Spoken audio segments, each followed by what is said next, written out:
Hello and welcome to another episode of the Odd Lots podcast. I'm Tracy Alloway. And I'm Joe Weisenthal. Joe, I was going to start with a really long intro for this one, but I think we can actually make it really short. What is it? I'm all for that. I'm all for, we're past the era of throat clearing and intros. There's no time for that anymore. Yeah, exactly. Okay, so anyone who's been listening to Odd Lots knows there's been volatility in the market. There's been a lot of drama in the repo market, specifically a lot of things going on with money market funds as well. Who do we turn to in times of repo market madness?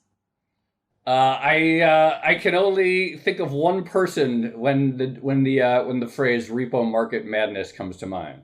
Yeah, and you would be absolutely right if you said Zoltan Pozsar, the strategist over at Credit Suisse. He is with us once again, but to make this episode even better, we also have Mehrling, who we've had on Odd Lots before as well. He's a professor of international political economy at the Pardee School of Global Studies at Boston University, and he's worked with Zoltan. They've co-authored some papers a long time ago, and in fact, Zoltan referenced one of Perry's famous quotes in one of our original episodes with him. So basically, we have two heavy hitters who are going to walk us through what just happened in money markets. Well, I think furthermore, I mean, obviously you mentioned repo and Zoltan's work on this, but I think part of what is so extraordinary about this moment is just the degree to which the entire monetary system is coming under strain. And of course, we had Perry on not long ago talk about this idea of the money view and how all of our interactions are this sequence and series of meeting financial obligations that we've set forth, credits, debits, deficits, and so forth. Every aspect of it feeling the strain right now. So I think this is the perfect set of guests to help us understand this storm that we're right in the middle of. Yeah, a lack of liquidity kills you quick, as Perry would say, and we're seeing a lot of that now. So without further ado, we're going to jump right into it. Zoltan and Perry, welcome to the show. Again, thank you so much for coming on. Nice to be here. Nice to be here. All right, maybe just to begin, Zoltan, one of the things that you always do in your research is, I know you call up a lot of the market participants and try to get lots of color on what's been going on. Can you walk us through what you've actually heard over the past couple of weeks? Well, the past couple of weeks has been eventful, to say the least. But, when all this fallout from the outbreak started to happen, when you talk to bank treasurers in various parts of the world, I mean, initially you would call up, the Japanese treasurers, had treasurers in Hong Kong, and, ask them what they would see. You would get conflicting color from them, right? Because depending on your business model, you were either swimming in dollars or you were losing dollars. So if you talk to Japanese banks who are very big in trade finance, shipping finance, and commodities finance, they would say, well, we actually see a big drop off in demand. When you talk to banks in Hong Kong or mainland China, that's with clear dollar payments for corporations, they would say that, well, we see a lot of corporate customers bleed a lot of cash, and so the money is slipping away from them, and because it's slipping away from them, it's slipping away from us. So dollars are a bit tight, and so it was very hard to kind of come up with a unified theme about whether this is going to be a net positive or a net negative for funding. So it was a bit confusing. And then I think it was the second week of January.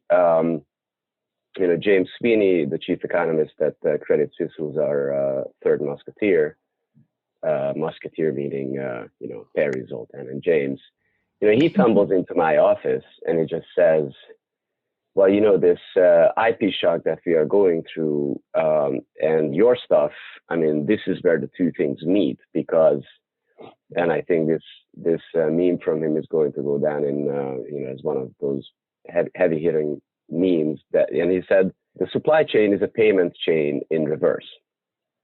So that set off a certain set of sparks in my head, thinking, okay, so that's useful to kind of frame everything that I hear from all these bank treasurers and these conflicting colors, because certainly, I mean, if you're not producing, you don't need to finance the flow of goods commerce. So that's why some people have dollar surpluses. But then if you're not producing, some people are not getting payments. And so that's the payment deficit of other players. And then if you think about it, that kind of makes sense, because in a shock like this, and this became obvious at a call in early February with Hong Kong clients who were, joking that, well, we just got our credit card statements and it's a big fat zero because there's nothing to spend money on. So, it's natural that when something like this happens, you have a bunch of deficit agents, as Perry would call them. These are the guys that, lose dollars. And then you have a bunch of surplus agents, entities and households that can't spend because there's nothing to spend on. You can't really do much in your apartment. And, the banking system's role is to basically clear these imbalances between surplus and deficit agents. The problem now is that these deficits are becoming so deep and their duration is becoming so uncertain that no bank in its right mind is going to be willing to kind of land into this, growing black hole, so to speak. And then the stresses came from that in interbank markets, and then the Fed stepped in. But we can get to that later on in the conversation. But basically, that's how I would frame it, and that's how these colors are fitting together that you get from bank treasurers. Perry, how would you sort of, in your big picture framework, describe what you see is going on? Well, Zoltan has given a good lead-in about the last several months, and we had some conversations about this before. What I particularly would draw attention to is what's happened in the last 2 weeks, okay, which is clearly some market breakdown, and specifically this dash for cash that has been going on, that there's an attempt to liquidate the treasury bonds and turn them into spendable cash, and the dealers weren't taking the other side of that, and so there was some dislocation there, and also corporations that have credit lines are drawing them down in order to have that cash on hand. So this dash for cash, it's a dash for dollar cash. That's another thing to say, that this is a global dash for cash. And so you see that in terms of the foreign exchange movements as well. And the intervention of the Fed a week ago Sunday, okay, was a response to all of that. The kind of breakdown of the private dealer system meant the Fed stepped in basically as dealer of last resort, and put a floor on the core of the dollar funding system. Yeah, and what I would add to that is, the dollar is always the orphan child of these funding market crises, right? Because, the countries where these stresses flare up, and there have been a bunch of countries where you had dollar funding stresses over the past couple of weeks, they don't have any control over it. And the Fed, historically, has been very slow and very reluctant to kind of step in to do the right thing. I think what makes this episode very special is that, the Fed has been extremely impressive in how much they have done in how little time. And, I'm not just talking about, activating the swap lines that already existed and pulling out a lot of the, 2008 crisis measures, but also, expanding the swap lines to 10 new countries. That was a very big step. And, launching some new facilities that were not launched back in 2008. So, the Fed has done a heroic job in backstopping this entire system. Yeah, it's kind of crazy to think that all those measures have been unveiled in just the past couple of weeks. And if we compare it back to the 2008 financial crisis, that was, it seems achingly slow compared to what we just witnessed, actually. Just to back up for a second, both of you have mentioned the dash for cash and specifically the dash for dollars. Can you talk to us why dollar funding is so important here. Why don't we worry about local currency funding? Well, maybe I'll start there. So local currency funding, we don't worry about because, again, every country has a central bank and every central bank can print local currency, no problem. But, local currency is used locally. What makes the dollar special is that everybody uses it, but the one central bank that can print it is only the Fed, right? So, it's true that a bunch of countries have FX reserves, but, when we think about FX reserves, people often overlook the fact that FX reserves are basically investment portfolios that are not sitting in cash. When you need to tap into those FX reserves, you either are taking your money back from the FX swap market. So instead of lending dollars there, you kind of pull it back and you give it to your local banks. Or if it's treasuries and mortgages, you just liquidate them. And when you liquidate them, you basically are leaning on the dealer community here in New York, who then put it in the repo market, and that's where the stresses would show up. But the Fed and the swap lines are helpful in that regard, in that they can put dollars into the system without there being any kind of step where you would liquidate assets, and the fact of someone raising liquidity, stressing out money market rates would just kind of not be a part of that picture. But that's why the dollar is so special in that regard. Yes. So maybe a little pedantic point there. Basically, what is happening is the Fed is expanding its balance sheet on both sides. So the desire that people have for cash, can be met by creating more cash. That's what's happening on the balance sheet of the Fed, basically because the banks themselves, the farther down the hierarchy, have been tapped out by these clients who are tapping their credit lines and so forth, and the risk of making markets in these instruments has made the private dealer community not so keen on absorbing the treasuries and mortgage-backed securities that are being liquidated, and so the Fed is doing it instead. So that combination of a kind of perfect storm, where there's a dash for cash and the dealer community is feeling itself constrained in meeting those demands, has meant that it has fallen upon the Fed. And I would absolutely agree, it has moved incredibly quickly. Tracy, you said the last couple of weeks. Let us just remember, it was a week ago Sunday. It was a week ago Sunday.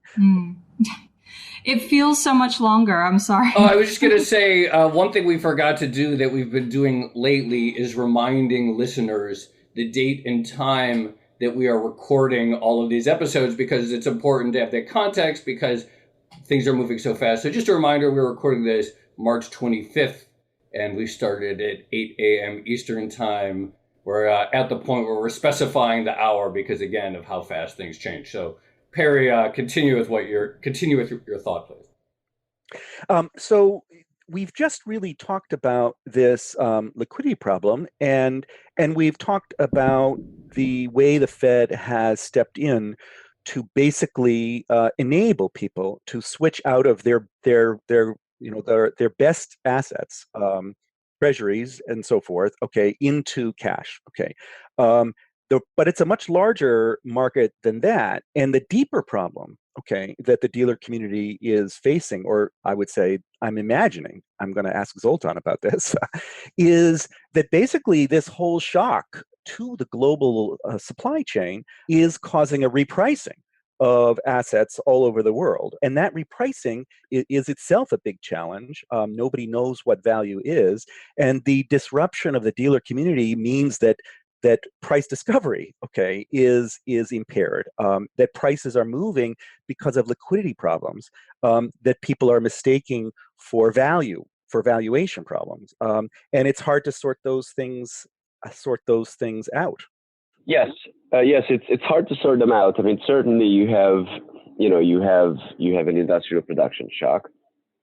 You have a service sector shock. What makes this episode so special is that usually services is very acyclical and stable. There's a bunch of IP cycles all the time, but the two never coincide.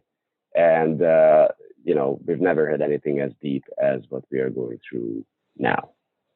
Certainly that is hitting the valuation of credit because, in this time around, it's not mortgages that are the problem. It's not treasuries that are the problem, but it's credit because it's the corporate sector that is basically bearing the brunt of this fallout.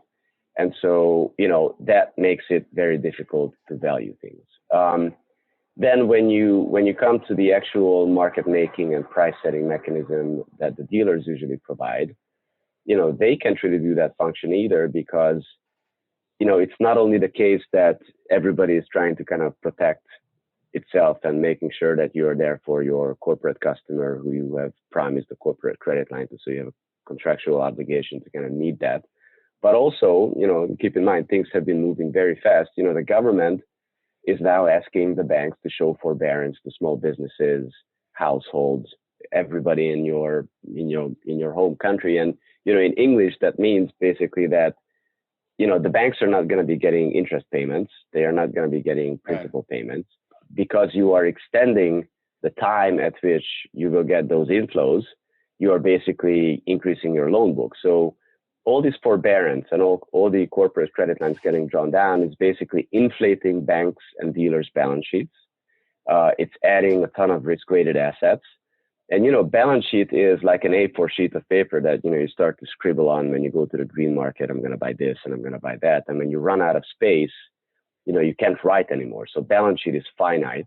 And because the balance sheet is finite and you're being asked to do the right thing locally for people and businesses on the ground, there's a lot less balance sheet for, less balance sheet for making markets in repo, less balance sheet in making markets in the FX swap market, less balance sheet to take on, credit assets as on your inventory to kind of smooth the pricing mechanism. So, this market making stuff is becoming luxury, as I said in a recent note. And, that's why it was so important and so good that the Fed stepped in as, I would even say they are like dealer of first resort because, no one is going to have the ability to kind of make markets on scale.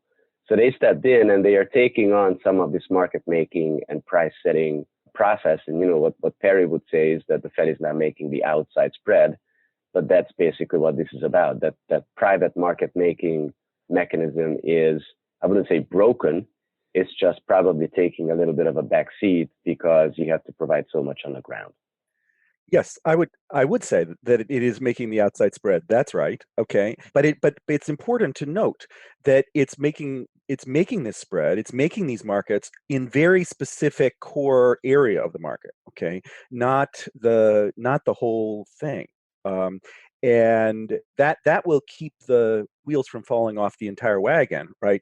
But there is still going to be a lot of disruption, and that's because value discovery is not so hard in treasuries, okay? Because we know that the U.S. government is going to survive this crisis, even if it has to borrow another $2 trillion or whatever.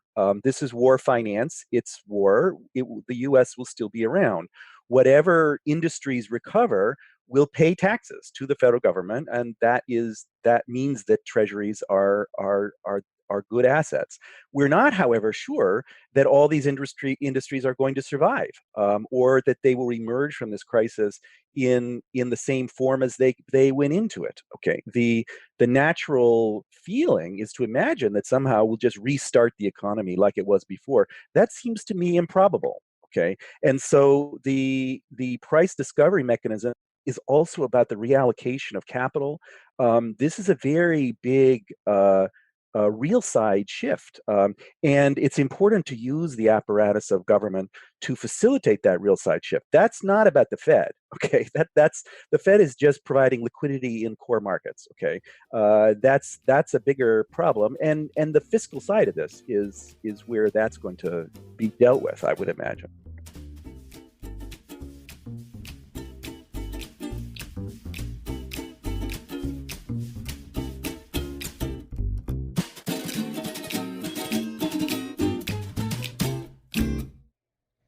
Perry, I want to just both of you start with Perry on this point a little bit further, because I think it's key. We've seen, as you mentioned, okay, the Fed can easily make a market in treasuries. We've seen an expansion of the Fed's role in other sort of private credit, money markets, high quality investment grade company credit, and so forth.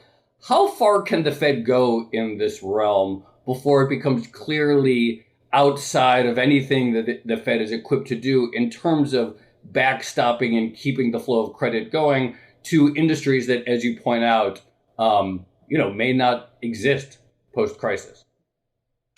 Well, it's important to the details of these facilities are still coming clear, but so far as I can see, they're following the playbook of 2008, which is it's very important to appreciate that the Fed is basically not taking credit risk. Okay, that it is the Treasury or some other body. Okay, that is going to be taking credit risk. The Fed can expand its balance sheet.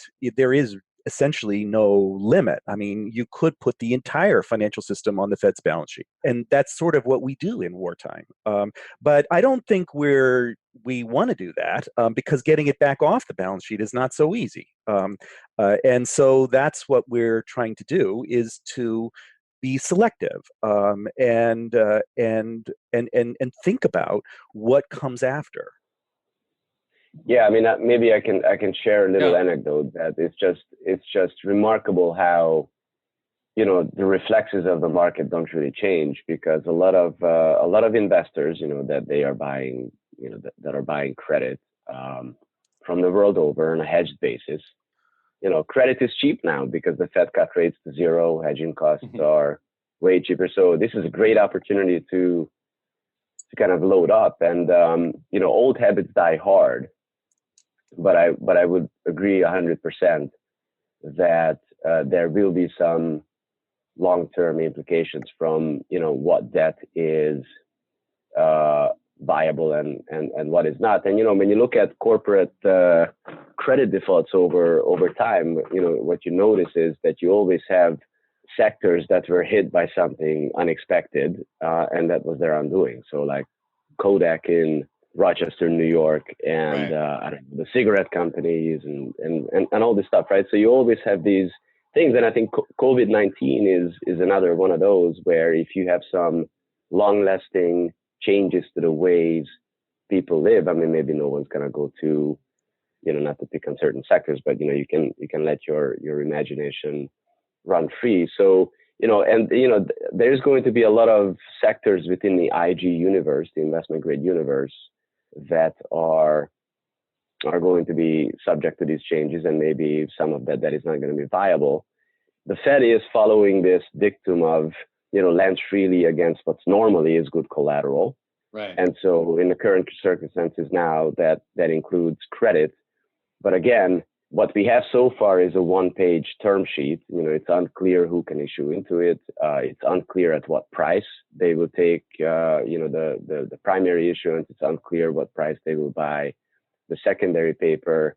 It's helping the liquidity and to kind of make sure that people are not having cash flow problems, assuming in a way that, this stuff is going to go away in 6 months.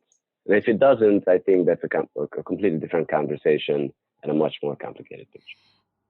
So since we're talking about credit risk and timelines here, I wanted to ask about banking regulations in the current scenario, because even though we've seen this massive volatility, we haven't really seen the banks necessarily strained, or at least not strained in the way they were back in 2008. Lots of people are talking about how this is vindication for the regulators. For instance, all the banks have to hold high quality liquid asset portfolios now that cover, I think it's a month's worth of outflows or something like that.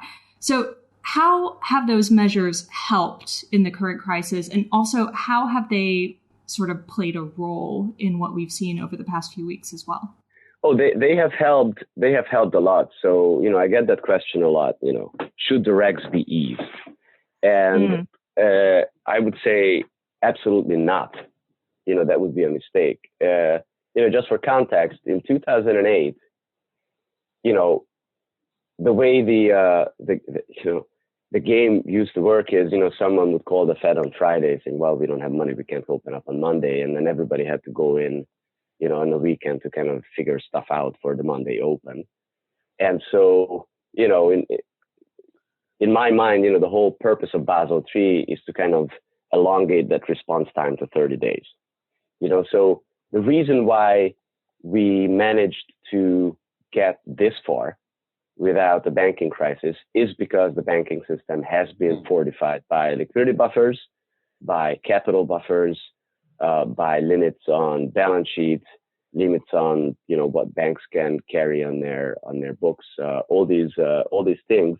And so that is a very important part of the picture, and that's why we don't have a viral outbreak with a banking crisis. If we had this outbreak in 2008, we would have had a banking crisis because of this outbreak. So, that's a good thing. When you go into the finer detail, you will realize that some jurisdictions already required their banks to match outflows in one currency with liquid assets in the same currency, and some jurisdictions have not. So that's why, when these dollars started to slip away in certain parts of the world, the liquidity problems showed up very quickly because, you had your HQLA, your liquid assets in local currency, but your outflows were happening in dollars. So you had to go into the FX spot market to kind of bridge the difference. But so, the regulations were a good thing in the current context. In terms of this luxury thing that we talked about, right? That banks have finite amount of balance sheets, because you're being asked to provide more for the real economy. You don't have as much balance sheet for market making. Should we ease the regs for that? No, because again, the first and foremost goal of the regulator and the Fed in this and other central banks too in this environment is to make sure that people don't take money out of the bank. Okay, so that's very important to keep all these things in place. And again, the technology exists for central banks to become market makers in the repo market and in the FX spot market. I mean, the repo market, everybody can kind of lend in on the margin, and the Fed is doing it. It's now unlimited repos. And now we have the swap lines with 15 central banks. And, those central banks are basically swapping currencies between each other, just like banks and dealers would. Whatever currency or banks in the local jurisdiction need, you can just give it to them through repo operations, so that the infrastructure is there to kind of backstop this market making mechanism that private banks normally do. And so I think that would be the preferred path, that you see some expansion in central bank balance sheets, central banks becoming more active as market makers, and then you kind of preserve the banking system and the existing book of business that they have in this, protective casing of Basel III. And then over and above that, when you think about how the banks should be kind of enlisted to kind of finance the war effort, as Barry mentioned before, I don't know. I mean, it's going to be a combination of probably, government guarantees on loans that you make in this environment, and central bank funding of those loan books and whatnot. But I think you should conceptually think about that as a separate book of business. Your COVID-19 book of business that you will be building over and above, whatever your pre-existing book of business was. But again, don't touch the regs because that will do more harm than good. One of the things that you hear people say in terms of getting through this crisis, and it goes to what you were just talking about with forbearance, Zoltan, but I think it's important, is they say, like, why can't we just put a pause on everything? All payments stop. Nobody has to pay their mortgage for the next 3 months. Nobody has to pay their rent, etc. They would keep cash in people's pockets while they're not working and so forth. Talk to us about either of you, but Zoltan, maybe you could start, and Perry, please then add in your thought. Yeah, what? I'll take that one. This is a high level point. Yes. So here's the thing from the money view. Okay, that one person's cash outflows are another person's cash inflows. So that when you say, well, one way for me, okay, to build up my cash balances to match my diminished inflows to my is in fact just to stop paying. But that, of course, spreads the virus, right? Because then somebody else is going to have a diminished cash inflow. So that's a concern. Okay, and that's what Zoltan was hinting about this forbearance, right? That so you want to make sure that you don't have a multiplier effect that comes from that, and you can do that if you're using the government's balance sheet more generally, not the Fed here. That so it's that yes, I'm not paying my mortgage, but the government's paying the mortgage. So then you stop that spread. And that seems to be sort of what the idea is behind this fiscal package, and in multiple areas of the economy. The Fed is trying to keep the short-term money markets operating. Okay, notice, it is important what Zoltan said to distinguish between that kind of thing and this fiscal operation, the longer-term war finance. Though that's a different story. Okay, but putting out these liquidity swaps at 25 basis points, that's a very tight spread. Okay, so that's tighter than it ever was in 2008, I think. So this is the central bank saying, forget this cross-currency basis swap thing, okay, that you've been desperately trying to do, to facilitate global dollar funding. We'll do it. The central banks are stepping up big time. That's a very strong message, and so I just want to underline that, and the commercial paper facility as well. No, we haven't talked about what's been happening in the money market mutual funds. Okay, and the way that this is really a backstop for the money market mutual funds, where there's this shift out of prime funds. Why? Because there's concern that the bank credit and the corporate credit that are the assets of these funds may not be what we thought they were, and these prime funds are marked to market. So you have shifting around. You already have a bit of a run on these prime money market mutual. That's not happening in banks. It's not happening in banks. That's what Zoltan was saying, and I'm just observing that it is happening to some extent in prime money market mutual funds, and it's being backstopped by banks. So, just on that note, another thing that's sort of come up once or twice is the notion of whether or not the Fed has the right tools to solve something that's sort of happening on the, I hesitate to use the word shadow banking side of things, but, we are talking about money market mutual funds. We're talking about some of the big buy side players who are suffering in all of this. We're talking about the repo market as well. Does the Fed have the right tools, or is the Fed sort of hamstrung by having to deal with banks as intermediaries? Well, they have the right tools, I would say, but this is like, a sword. It's just a matter of how you wield it. Everybody can pick up a sword. And again, the scaffolding is in place. And I think what needs to be done now is basically just, calibration and making sure that the things fit a little bit better together. This shadow banking point that you mentioned, carry trading is basically what got us into trouble in 2008. Perry's description of carry trading and shadow banking is money market funding of capital market lending. And, we've talked about some of this stuff on earlier episodes, but when we talked about the curve inversion and the foreign hedged buyers hedging costs and all that stuff, I mean, that's carry trading and that's money market funding of capital market lending, because whoever comes to the U.S. to buy dollar assets that are relatively better yielding than zero interest rates in a bunch of jurisdictions, and then you hedge that dollar asset back to local currency, that's basically borrowing dollars and rolling those dollars you borrow every 3 months in the FX swap market. So, when you're looking for the reincarnation of the shadow banking system, that's what it is. It's not sieves and it's not conduits and it's not credit hedge funds that invest in mortgages, but rather it's basically the post-QE theme, which is that in a bunch of jurisdictions, Europe, Japan, Scandinavia, you had negative interest rates, and pension funds with positive liabilities in those jurisdictions came to the US, which was the highest yielding G7 economy where you could buy stuff.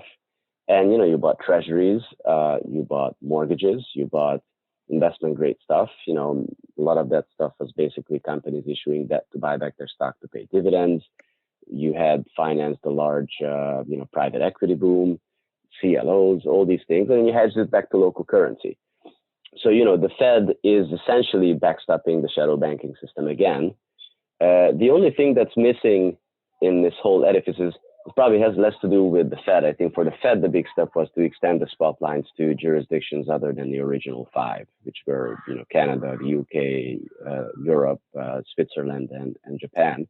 The responsibility now is with the local central banks that were given, the new local central banks that were given access to these swap lines, the new and the old central banks that have access to the swap lines, which is to kind of take the big step and go around the banks and lend those dollars to end users directly, right? Because what I mentioned about banks being asked to show forbearance to local businesses and households, that's a theme in every country where we have an outbreak. And so the banks are not really going to have the balance sheet to take the dollars from the central bank at OIS plus 25, which, as Barry mentioned, is very cheap, very tight, even compared to the 08 prices, and pass it on at the same price to the end users, because the banks don't have the balance sheet to do that, right? So when you commit balance sheet to be an intermediary, the price at which you will lend those dollars on is going to be way higher. And that's precisely what you see in the FX swap market, where, implied yields are way bigger than OIS plus 25. I mean, we're talking about stuff like OIS plus 100, OIS plus 150 in some jurisdictions. And that big spread is going to exist for as long as the central banks that get the dollars from the Fed make the big step and start lending those dollars on to end users directly. And that would be local pension funds, local life insurance companies, asset managers that run separate accounts for these life insurance companies and pension funds. So, a theme that we've been emphasizing all these years in some joint work with Perry and James Sweeney is that, the central banks should be backstopping markets, not institutions. And so for now, we are still very institution specific in that everything we are trying to do through the balance sheet of a bank. But again, I think this is the time to probably consider broadening the entities that we do operations with. I want to ask a question, Perry, to you about what the post-crisis landscape looks like, because I think I was watching one of your lectures on YouTube, and you described in one of them how the economy essentially consisted of all of us making these big, taking these big risks, these promising future obligations. I think you compared it to sort of building a bridge, and we don't really know where the bridge is going. And anyone who has a mortgage has committed to making a monthly payment for the next 30 years of their life, despite the fact that they really have no idea what's going to happen over the next 30 years of their life between their employment, the stock market, and everything else. After we have this incredibly sharp, severe shock to everyone's cash flows all at the same time, this truly like traumatic global episode, you have a lot of economists that are like, okay, we're going to have some sort of V-shaped recovery. After we get the virus beat in Q2, then we're going to get this Q3 rebound as everyone goes back to work and spending. But what does this look like to you when, in terms of the future of people being willing to commit themselves to making long-term financial obligations after coming through an experience like this? That's the big one, isn't it? Okay, and this gets back to what we were talking about 20 minutes ago. Okay, about that this is a shock that is changing the landscape. Okay, and so as that in terms of building this bridge, we were building this bridge toward the future, and the last mile of that bridge has just all collapsed. Okay, and the shore that we thought we were building toward is not. It turns out it's not there. And so we need to build in another direction, okay? And what that direction is will emerge from millions of decentralized decisions or guesses or views about that. There'll be some, government guidance, but just go back to 2008, okay, and observe that what what happened in terms of the expansion of credit since 2008? It's really mostly a story about the periphery, about the emerging market economies, okay? Expanding dollar borrowing, okay? Zoltan said how, these pension funds in Europe are coming and buying assets in the United States. They're buying dollar assets in Brazil. Okay, they're buying dollar assets all over the world. It's the offshore lending system. It really expanded and was the locomotive of the world economy after 2008. I don't know that anyone expected that. Okay, that was driven by the negative interest rates in Europe and the very positive interest rates, in the periphery. This is a dollar crisis. Yes, it is. Okay, but what will emerge out of this, I think we don't know, and it will be helpful to have some idea at some point, because once you see distantly the shore, then you can start making promises, right? That you know where you're building toward. You know what you're building toward. Right now, I think we don't know what we're building toward. We're imagining that particular industries are definitely on hold. All the restaurants are shut, all the theaters are shut. Talking about New York City, but presumably that's not forever. That's just a virus thing. But there are the supply chains, the rebuilding of the supply chains, or the dismantling of them. This story about onshoring all of our pharmaceutical production or things like that. These take time. It's dismantling part of the bridge that had been built and building the bridge in a different direction. Zoltan, I'd love to hear your thoughts on the long-term implications for the way the financial system works, specifically since you've been writing about basically the lingering impact of what happened in 2008 on how the repo market works and what it means when it clashes with the winding down of the Federal Reserve's balance sheet. How do you see this playing out over the longer term? Well, it's probably too too early to say. I mean, obviously, some of the basic questions is, how long is this going to persist? Is this going to be recurring? Are we kind of going to have to reorganize our economies and way of lives and ways of finance around this? But I think the regulations are going to be still in place. Probably the regulations are going to be a bit tougher because this is no different from global warming and what it means for finance and stranded assets and all the good work that the Bank of England under Governor Pardee has highlighted in the past. This is just a variation on that theme where we have now this viral outbreak that's causing havoc across the financial system.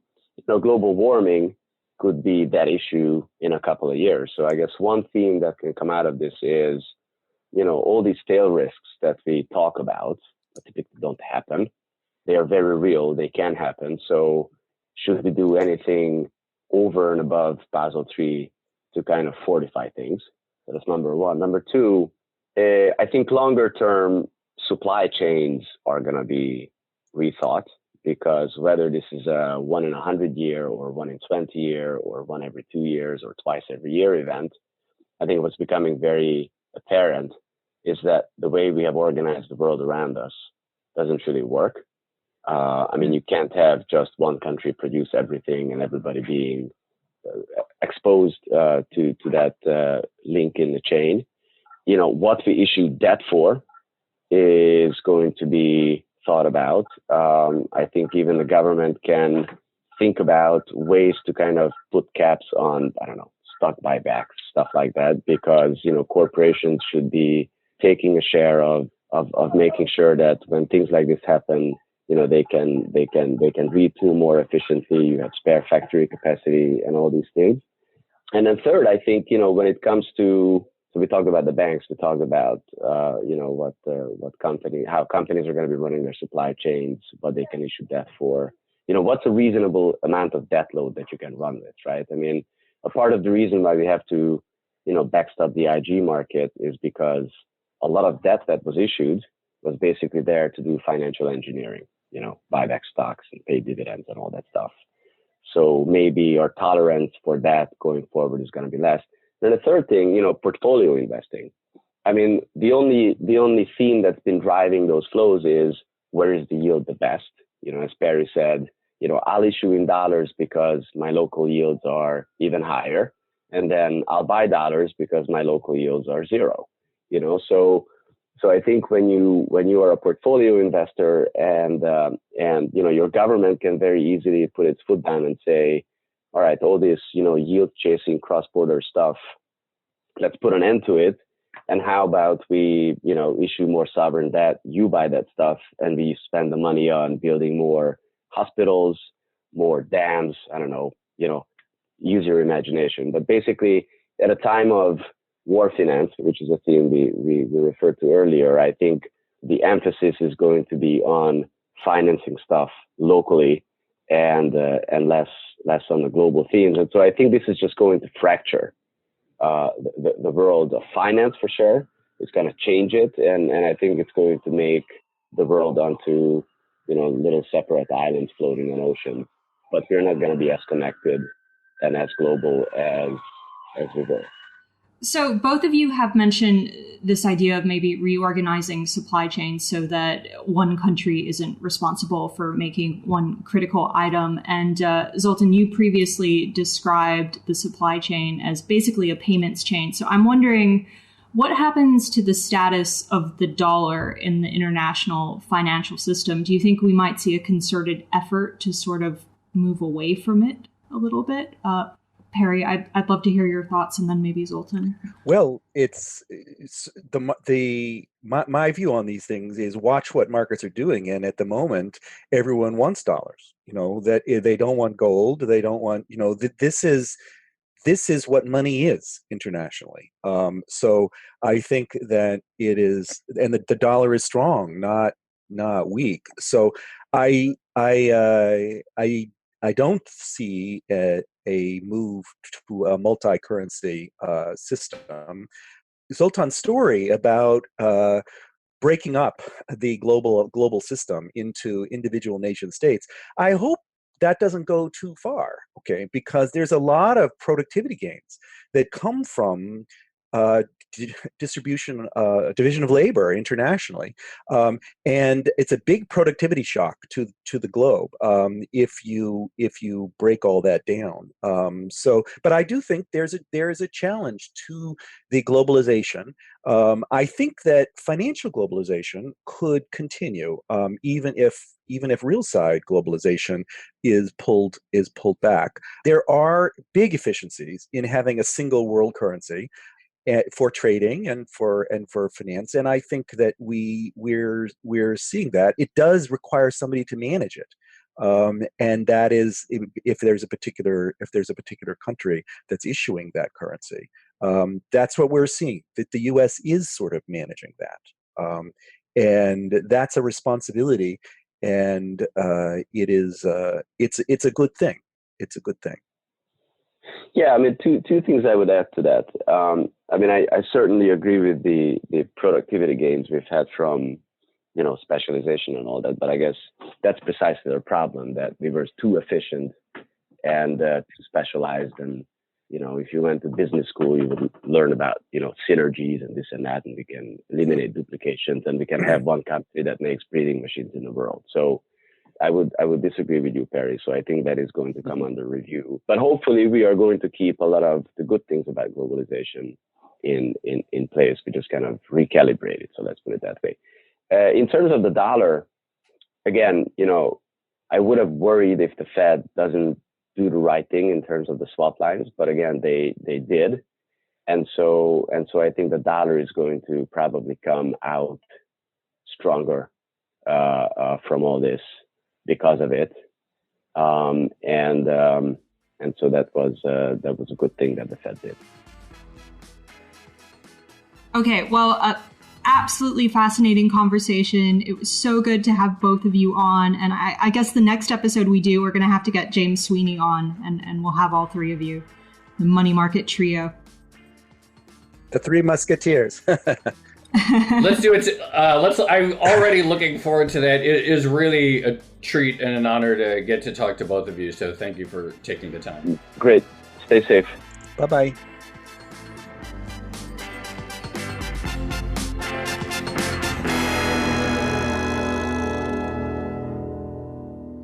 So, Joe, I thought that was an absolutely riveting conversation. We touched on so many of the sort of smaller technical themes, but also some of the big picture themes. And what I really like about talking to Zoltan and Perry is that they always bring that real world perspective. This is what they're actually observing in financial markets at this moment in time. Or in the case of Perry, this is how real world behavior can actually affect the flow of money.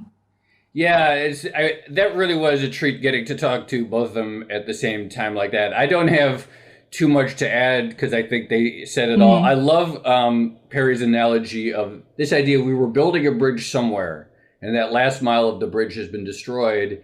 And until we know what the end of what the new shore looks like, no wonder things are so chaotic and unstable in financial markets, because until we have some view of what that looks like, how can you do anything?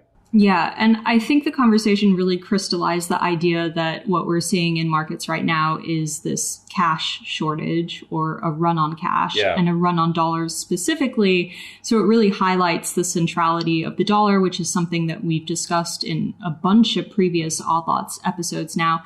And it also highlights the power of the Fed, right? Like the Federal Reserve right now is basically responsible for keeping the entire global financial system afloat. And I take Zoltan's point that what they've done so far has been great. But I guess my question is, if this were to happen again in, 4 years time or a longer horizon, would the Fed do the same thing? Can we always rely on this one body to sort of inject as many dollars as needed into the financial system? Yeah, thinking about past episodes we've done, one that I would recommend people listen to is David Beckworth. We talked to him last summer regarding that Mark Carney speech at Jackson Hole last summer, which got a lot of attention because he identified this exact issue, which is that, we don't have a gold standard anymore, but we do have a dollar standard. And essentially that everybody has to, all around the world, I think it was, as Perry put it, it's like, European investors going to Brazil for dollar investments. Like that is the world we live in, which is that no matter where you are, essentially you're scrambling and looking for ways to acquire dollars or make money in dollars. And we're really seeing that that need and demand on sort of hyperspeed over the last few weeks. Yeah, and the other one has got to be Hyun Sung Shin from the Bank for International Settlement. Yeah. He's done so much research on this about specifically how a stronger dollar sort of feeds into the rest of the world. And that's certainly something that we're seeing again at this moment in time. And I would encourage anyone, if you're at home, pull up a chart of the dollar over the last 3 months and just look at the straight line up. Yeah. It is really one of the most jaw-dropping charts. I mean, the stock market crashing is a jaw-dropping chart. But the straight line up in the dollar is the sort of purest crystallization of this incredible demand for what is essentially the sole global currency. Yeah, if you're stuck at home, pull up the dollar chart and listen to a couple of All Thoughts episodes all about the dollar. That's a good use of time, I'd say. That's a good way to pass the quarantine. Yeah, exactly. All right. Well, this has been another episode of the All Thoughts podcast. I'm Tracy Alloway. You can follow me on Twitter at Tracy Alloway. And I'm Joe Weisenthal. You can follow me on Twitter at The Stalwart. Zoltan isn't on Twitter, but Perry is on Twitter, although he doesn't tweet enough. Oh, no, he tweets a bit. You should follow him on Twitter at Mehrling. And of course, you should follow our producer on Twitter, Laura Carlson. She's at Laura M. Carlson. Follow the Bloomberg head of podcast, Francesca Levy, at Francesca Today. And you can check out all of the Bloomberg podcasts on Twitter under the handle @podcasts. Thanks for listening.